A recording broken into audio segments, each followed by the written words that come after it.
Hey everybody, this is Chris with Quilter Labs. Really quick, I'm going to run you through how to set up the MicroPro 200 for use with an acoustic guitar and microphone. So one of the uses of the MicroPro, as you know, is using it as a little portable PA system. So one of the things that I want to do is help you understand the best way to get the most mileage out of the amplifier if you're going to use it in that respect.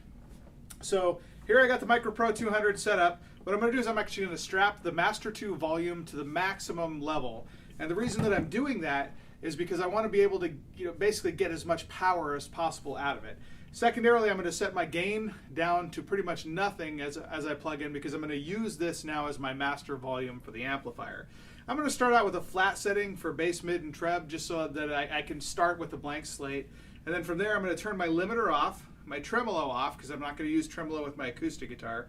And my reverb, for now, I'm just going to set it at a moderate level just so I can hear basically what I want to out of it.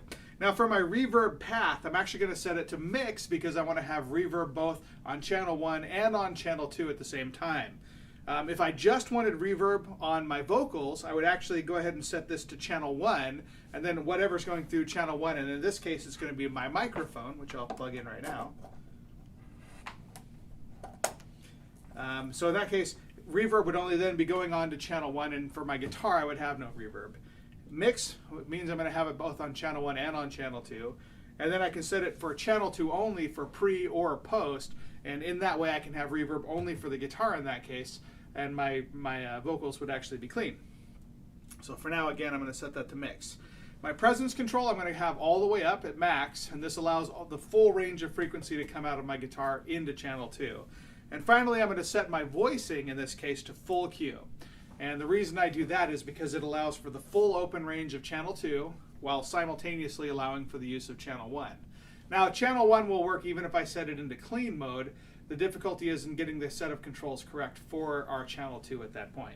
So at this point I have it all set up. Again, just running through briefly what I've got going on here. My gain is actually set down to minimum. I'm going to turn that up in a moment as I'm going through and adjusting the amplifier for use. Bass, mid, treb all set to nothing. Oh, and the other thing we can do is set our boost. Go ahead and set that to off at this point in time, and turn the boost gain down just in case you should accidentally engage it if you have the foot controller plugged in the back or something like that.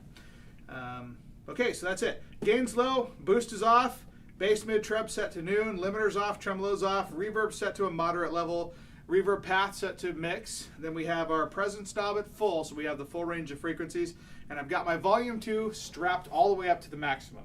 I'm going to go ahead and turn the amplifier on right now. The other thing I was going to point out is channel 1 I've actually got turned down all the way. Okay, so here we go. And finally I'm in full Q. Don't let me forget that. So there it is. The amplifier's on. I'm going to go ahead and just turn it up a little bit to get some volume going. Finally, what I want to do before I turn my gain up is plug my guitar in. I'm going to go ahead and plug it into the high input here so I can get the full range of tone out of it. Set all my controls to baseline, and there we go.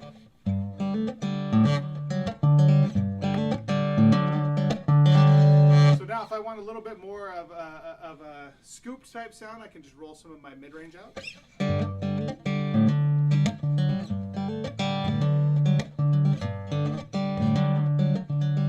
And of course I can adjust controls to taste. Finally, I can turn the reverb up to add a little bit more reverb on. And finally, I'll go ahead and I'll turn the vocals up on my microphone. So I've been walking 85 in the kind of morning to last all afternoon, just stuck inside the gloom.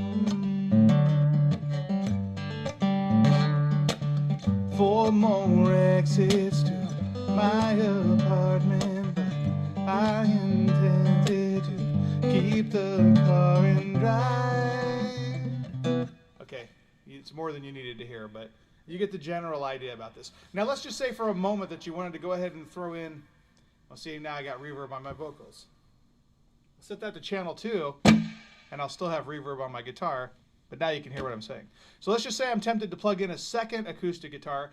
The easiest way to do that is to go ahead and just plug it in to the low channel, and then I can just adjust the master volume on the instrument itself so I can balance the output against the 2 instruments into channel 2 at that point. So that's it in a nutshell. Really quick, a quick overview of what we did to get the settings in order to achieve this acoustic type tone. I set it to full Q for my mode. I went ahead and I set the channel 1 gain to a low level, bass, mid, and treb, whatever it is to taste. Go ahead and set your limiter and tremolo all the way off, unless you're planning on using them, which is perfectly fine. Reverb and dwell, again, season to taste. Your presence should be all the way up at max because I want that full range coming through. If I turn it all the way down, it'll actually dull some of the high end off of your acoustic guitar and lose some of the character of it. And finally, I'm going to set my volume 2 up to max to achieve the fullest possible tone that I can out of my channel 2. And then finally, I go ahead and set my my channel 1 volume to a reasonable level for the microphone that I plan on using. Thanks a lot again. Enjoy yourselves out there and happy picking.